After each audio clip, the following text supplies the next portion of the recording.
Starting in about the year 2000, I noticed that we just weren't really connecting like we used to. Our guest of honor tonight, Glen Campbell. Well, I think the fact that Glen Campbell and his family decided to come forward with his diagnosis of Alzheimer's disease is actually very important for the field.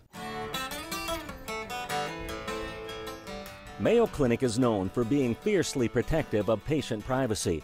But when the family of legendary singer-songwriter Glen Campbell and a film company proposed making a documentary about Campbell's condition, the medical institution agreed. I think that's incredibly powerful for making people aware of what the disease is, at the same time showing that you can live with it. Director of the Mayo Clinic Alzheimer's Disease Research Center, Dr. Ronald Peterson, was involved with Mr. Campbell's care. I found our interactions with him to be a lot of fun, and we enjoyed working with him throughout the year. How you been? How you doing, man? Good to see you, sir. God bless you. Good to see you. Patients have obviously enjoyed the gregarious Glen Campbell's presence as well. Like a rhinestone cowboy. Remember that one? Riding out on a horse in a star-spangled rodeo. I found him to be absolutely delightful. He was very cordial, had a good sense of humor, was fun to interact with. The documentary also offers an unblinking look at what's happening physically within an Alzheimer's patient's body. The pathological process, meaning what's going wrong in the brain, the biology in the brain, is really an accumulation of two items, plaques and tangles. All of these result in destruction of the nerve cells in the brain. Some of the earliest places that you have Alzheimer's type changes or some deposition of tau is in this area, the transentorhinal and entorhinal area. So here's your MRI scan. So this is what your brain looks like. This is your brain. Wow. Right in here is a structure called the hippocampus, and that's vital for memory. And unfortunately, in Alzheimer's disease, it starts to shrink. Glenn, this is Kelly, and I've asked her to do just a little bit of memory testing and some general thinking exercises with you. Would that be okay? Sure. Alrighty.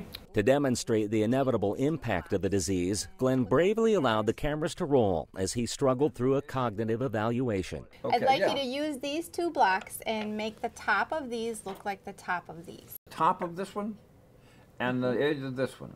Well, is this correct on the stuff? He definitely had significant problems, particularly with his memory. My friends always remember this one. We were sitting in the theater room watching Lord of the Rings, and there were two doors, and he would come in one door and say, "What are you watching?"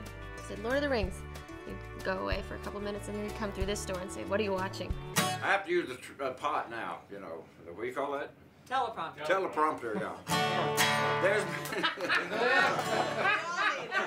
I forgot a few songs. Yeah. With the help of volunteers, Dr. Peterson and his research staff have learned a combination of genetics and environmental factors seem to play a role in the development of Alzheimer's, and that changes in the brain may progress for decades before being noticed. But we're hopeful that, in fact, as the field moves forward, we will be able to develop therapies, drugs, immunization therapies that may, in fact, have an impact on this underlying disease process. The real dilemma, of course, is trying to come up with the funding that's going to be necessary to do adequate research so that we stem the tide of this disease before the symptoms even develop. One more reason, Dr. Peterson says, the documentary is a welcomed opportunity to raise awareness about Alzheimer's. The statistics by themselves are staggering. 5.5 million Americans struggling with the disease. An estimated 44 million people are afflicted worldwide. By sharing their story, Glen Campbell and his family make the challenge personal.